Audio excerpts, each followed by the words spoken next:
అందరూ నిద్రించే ముందు నేనే మాటలైతే చెప్తున్నానో సమర్థ సద్గురు సాయినాథుడికి ఆ మాటలను మనం విన్నవించుకుందాం. ఓ సాయినాథ,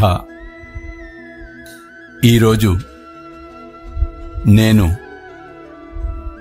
తెలిసి తెలియక తప్పులను చేసినట్లయితే దయచేసి మన్నించి నన్ను అనుగ్రహింపు. రేపటి రోజు ఎటువంటి ఇబ్బందులు కలగకుండా, ఎటువంటి తప్పులు చేయకుండా నన్ను కాపాడుము. నన్ను, నా కుటుంబమును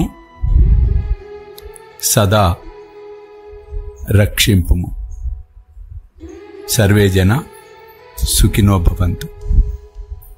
జై సాయినాథ్.